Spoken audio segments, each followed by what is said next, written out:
Today's episode of the Goldcast is sponsored by San Francisco Public Transportation. Are you tired of using a car? Are you tired of, maybe you're from San Francisco and you've moved to Los Angeles for glory and fame, and as you sit here, you're driving in your car, you realize you don't really want to do this. Then you should try San Francisco Public Transportation. There's only one catch. If you live in LA, you have to use it in San Francisco. Raymond, before we get started, why don't you let them know, where can they find us? You can like us at facebook.com/thegoldcast. You can also follow us on Twitter at @thegoldcast_, as well as Instagram at @thegoldcast. You can also subscribe to us via iTunes, YouTube, and Stitcher. No matter what platform you're on, we are there. Simply type in The Goldcast and you will find our profile. Be sure to hit that like and subscribe. Give us some feedback so we can make improvements to the show. And be sure to leave a review over on iTunes to give us some more love in the charts if you like what you hear. All right, that's where we are. Find us. We're your prejudice. All right, here we go. Lots to talk about this week. We're going to get a little bit into that Niner game, talk about some of where the NFC at. It is some crazy parity. Of course, we're also going to get into playoff predicts. Then a little bit about what's wrong with those effing Cavs. I called it, by the way, and then Vegas odds. After the intro, Goldcast, let's do this. San Francisco, are you ready? This is the Goldcast.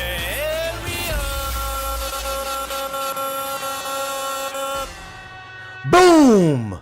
Welcome to another edition of the Goldcast. We are the voice of the faithful. I'm your host, Rudy Solis III, and with me via his telephone is my brother, my co-host, Raymond Solis the first, baby.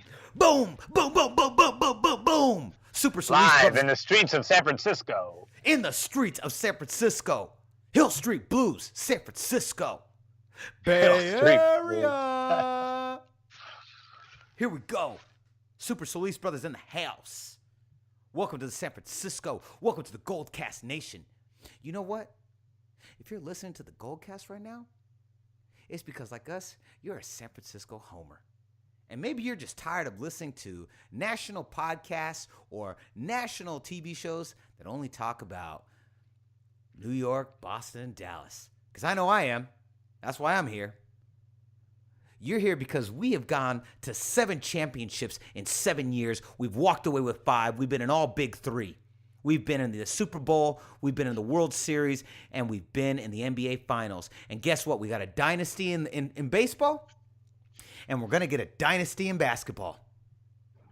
Welcome to the Goldcast, baby. Damn, I'm hype right now. I'm hype. Like a little hype machine. All right, here we go. We're recording this on Tuesday, November 7th, a couple days after another brutal loss. Man, dude, Ray, CJ Beathard really had an opportunity at the end of that game. And then he just threw that INT that basically squandered it. We had like 3 minutes left. We're down by 10. Arguably, the defense had done a pretty good job of stopping the Cardinals. Arguably, we get into the red zone. We get into the end zone. We stop them for a touchdown. Maybe we stop them for, maybe we get a touchdown, or at the very least we kick a field goal and we see if we can get a touchdown on our final drive. That doesn't happen. It all goes the opposite way. Here's the thing. I actually like CJ Beathard, but I mean, can we just talk about the brutality of that offensive line? You couldn't put Tom Brady back there, man. You couldn't put Aaron Rodgers back there. Once again, 3 years in a row, the offensive line is just depleted. And again, the injuries mount up. We got rid of our strength and conditioning coach. And yet again, another year with the injuries to the 49ers. Even if this team was balling at the beginning of the year, I just don't know what we'd be able to do with this many injuries. We're, again, one of the most injured teams in the whole NFL. Now, let me ask you a question, Ray. What do you think happens? What do you, I know I've asked you like 5 questions in this, but what do you think happens? Do you think like you get to a point where, you see the writing on the wall, you see it's not going so well, and you just say, all right, fuck it. You know what? My hammy, bro. My hammy. I'm out. I got to lay down. I'm out. And you're kind of looking out with one eye as it pointing out in the stretcher. You're kind of looking out, kind of giving a thumbs up to your wife, going, "We got the rest of the year off, guaranteed money somewhere." I mean, what's the deal, man? I don't know. I was all over the place. Go ahead. You pick a spot, and I'll let you talk. It's hard to beat a dead horse such as our Niners week in and week out, because it's like, how many times can we go over the same problems? Yes, the offensive line is terrible. Yes, we have more players on IR. You know, we're among the top 5 and top 3 in the NFL and players on the IR. If someone seems to go to the IR every single year, or I'm sorry, every single game, it's extremely frustrating, you know, to watch, because it's like every time a guy goes down, we know our depth is so thin that it's like, all right, now that's less opportunity, you know, than we had even before. So, you know, the offensive line, we are, you know, second to last in sacks allowed per game in the NFL. We allow 3.6. We allowed 5 against Arizona. We, you know, we've allowed 4.7, you know, in the last 3 games. You know, the only team that allows more sacks than us is Indianapolis, who's hovering around 4 sacks a game allowed. So, you know, naturally, these are teams that are struggling right now. Denver's within the top 4 of sacks allowed. They've lost several straight. Green Bay hasn't been the same since Aaron Rodgers left. You know, Green Bay, Denver, Houston, San Francisco, Indianapolis, Cincinnati, Detroit, Buffalo, Arizona, the Jets, Cleveland, Washington. With the exception of Washington, what do all the teams I just named have in common? None of them have winning records. So your offensive line, if it's not good, is typically going to result in more L's than W's in the win column. And so this is something that needs to get addressed. I know people have talked about defensive line because we lack a pass rush, but we've already invested 3 years in a row in that. I think the only one out of those 3 years that we need to probably cut ties with very soon is probably Eric Armstead.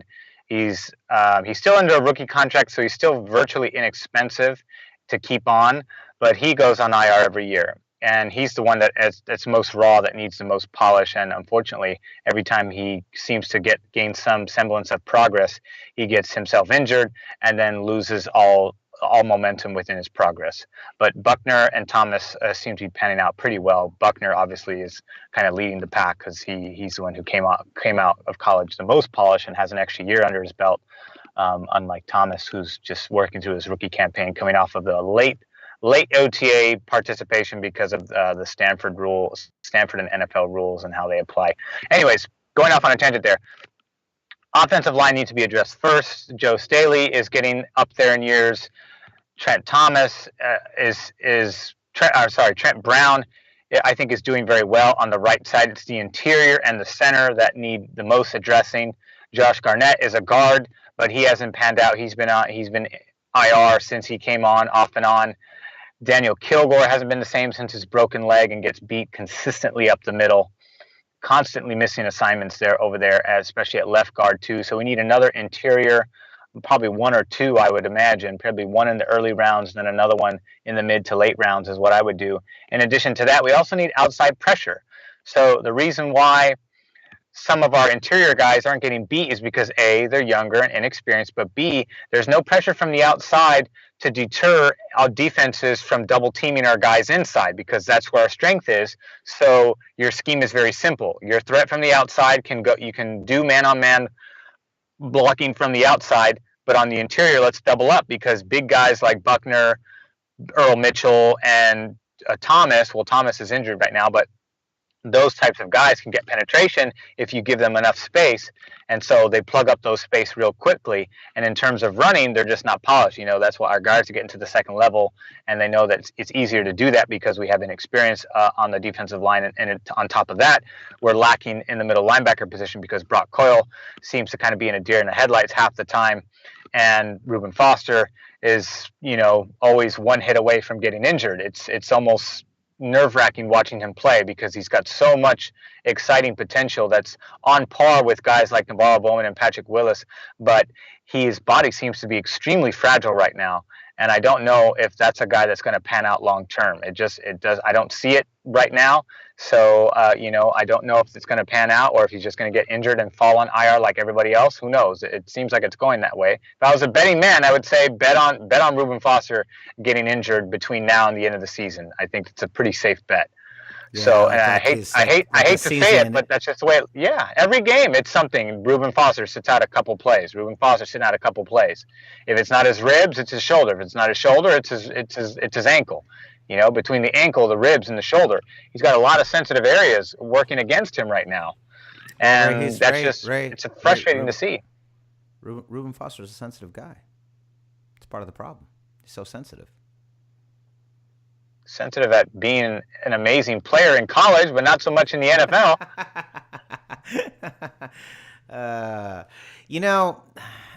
I feel like 3 years in a row we've had this exact same conversation right around week 8 or 9 where we go, listen, man, we can't just keep saying the same thing every single podcast. That's going to make for a really boring Goldcast if every week we just start saying the same damn things over and over. But, and it's the same damn things over and over. It's like 3 years in a row, like injuries, O-line, defensive line, no penetration, quarterback doesn't have time. We just the same echoes. Yeah, and the guys that we've been investing in, more from Trent Baalke than anybody else, just have not panned out. They haven't panned out on offensive line. They haven't panned out on defensive line, with the exception of DeForest Buckner. It's just insane. Jaquiski Tart, now his arm gets ripped off. It's insane. Like the amount of injuries. I don't believe it. I'm like, are you serious? Is this like a joke? What is this? Are you guys kidding? Like, what's the deal with all this?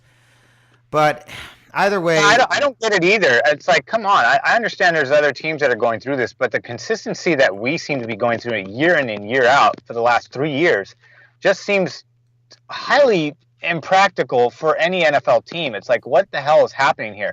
Is it just coincidence that we just happen to pick very fragile players? Is it the coincidence that it's just the nature of the game that's just kind of gotten the best of our guys? Or do we have really bad conditioning coaches that we've hired on since firing our previous crew? I mean, I don't get it. I honestly don't get it. I'm kind of at a loss for like what is happening with the health of our team, and how come nobody can seem to stay healthy? I don't know either, man. Like I think at this point, we've had a total of like 60 players in 3 years. We have to be somewhere in there, probably higher than that.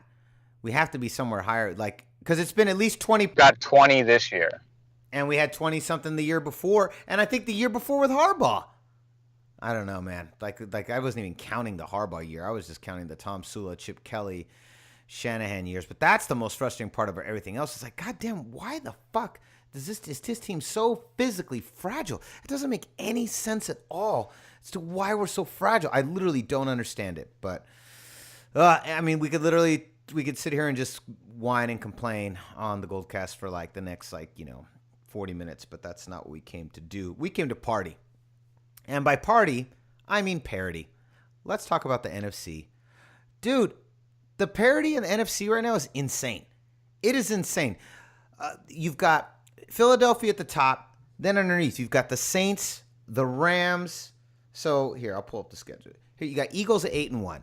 Saints are 6-2. Vikings 6-2. Rams 6-2. Panthers 6-3. Cowboys 5-3. 1, 2, 3, 4, 5, 6 teams, all with almost virtually the same record.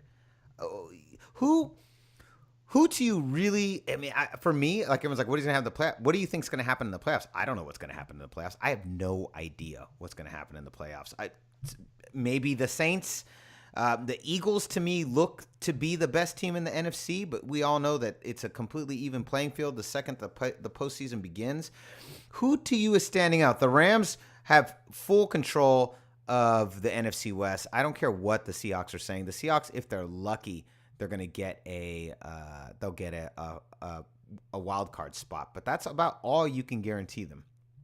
What do you if you're even going to give them a guarantee? I don't think the Seahawks necessarily are going to make it. I don't think so at all. Ray, what are your thoughts on the NFC? And obviously Rams are in full control. I think they're the real deal. Do you think they're the real deal? The Rams will be the real deal if they can win a playoff game. I understand they're making a good run right now, and they have the element of surprise because nobody knows Sean McVay. next year, the year after, will be bigger tests for Sean McVay. Right now, he has the element of surprise.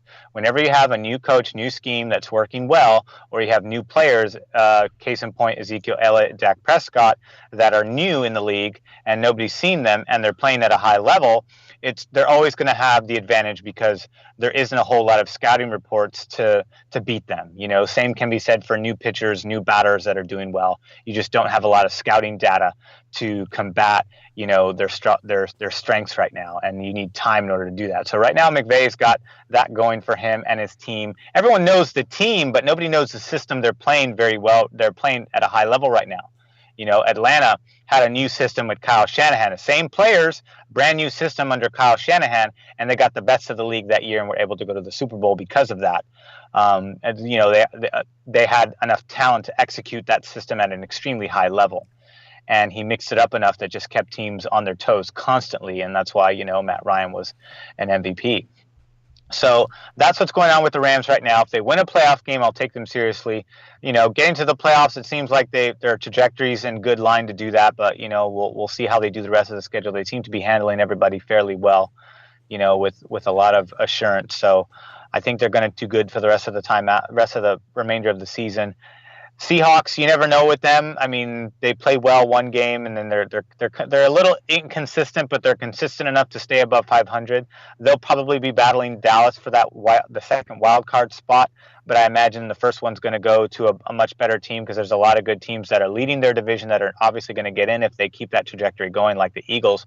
But all the teams I see teams that are playing better with better records than Seattle also in second place. So the only other 5-3 team is the Cowboys. So that would be where I would put the second wild card battle as the standings look right now. It could change several weeks from now, who knows? But that's how it looks right now.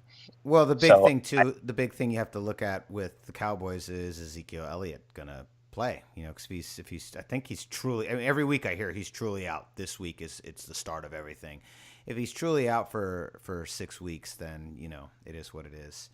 Yeah, I guess he was quoted as saying somewhere, you know, this is a lot more than just the case, which I thought was kind of ridiculous. But anyways, it's so frustrating that he's even able to kind of loophole the system in order to keep playing it by delaying. To me, if the NFL can govern itself the way that it can, then you should do away with crap like that. Give them room for like one appeal, and then that's it. And then it's like, all right, if you're going to appeal this further, your suspension's now going to start, and your only chance will be to appeal it like halfway through. Like, all right, this week you know, the appeal isn't going to be approved until after the second game suspension of the 4 games, meaning that if it got approved, then you would still fulfill those 2 games because there's no way around that. But then your appeal is approved, and then you get to, you know, negate the remaining 2 games of the suspension. That's how it should work.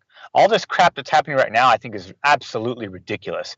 You have a charge levied against you that's pretty significant with a lot of witnesses and a lot of evidence, circumstantial or not. I don't know. I haven't seen it, but it's enough to convince the NFL to say, hey, you need to be suspended for X amount of games. But giving him all of this loophole leeway in order to kind of dodge the beginning of the, I mean, had he accepted this thing from the very beginning, he would have been done by now. He would have been back in the lineup by now. It would already be over. It'd be over. Yes, he would be back and now. So to me, I hope, you know, I think this is a lesson that can be learned by the NFL in adjusting their rules. And at the same time, too, for players, this might be a lesson in just like, hey, you need to kind of quit while you're ahead because you're just delaying the inevitable. So now, instead of getting suspended for the latter half of the first half of the season, you're now pushing us into the latter half of the season, and may very well push this into the playoffs. If the Cowboys make the playoffs and he finally runs out of appeal cards, then he's going to get suspended and miss the playoffs, and then it's going to be even more crucial, and you can pretty much count the Cowboys out after that. Yeah, I agree. If you're gonna pick one team from the NFC to go to the playoffs, give me your playoff predictions. Playoff predicts. Who are you going to put in there? Well, we're not into that podcast yet, but I'll give you a preview. I think it's a shoo-in that the Eagles get in. I don't see anybody stopping the Eagles. And The if you had to go Saints like, are a surprise well, this what? year at 6. Yeah, they are. They are. And actually, they were like showing some silly stat where like every other team that's ever gone 0-2 and then won the next 6 games has actually gone to the Super Bowl, which I'm like, that means absolutely nothing other than what a crazy numerical coincidence that is. But I still think if you were to put a gun to my head today, I would say probably Philadelphia against maybe Pittsburgh. And it's or probably like New probably like England. 2 or 3 teams that have done that.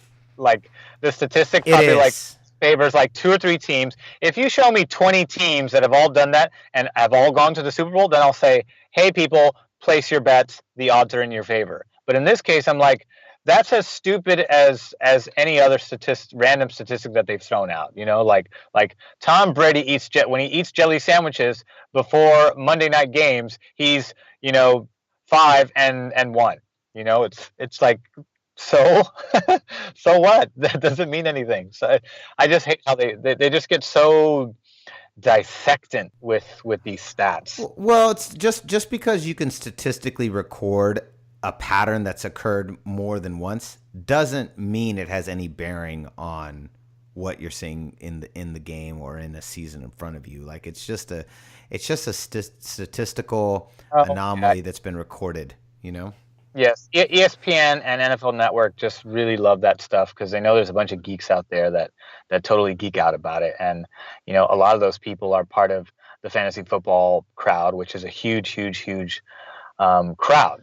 That's a huge audience. So it's not like they're catering to a niche group. That's a very large audience that is, part of a multi-billion-dollar operation by and large. So I think it's relevant in that regard. All right, so let me ask you a question. Last thing before we got to go in a couple minutes here. But number one, Cleveland Cavaliers. Did I not call it, or did I not call it on this very Gold Cast during the summer when the Cavs made all the changes? What did I say, Ray? What was the one thing I said that they didn't address with the Isaiah Thomas trade? Defense. And what are they the worst at in the NBA right now? Defense.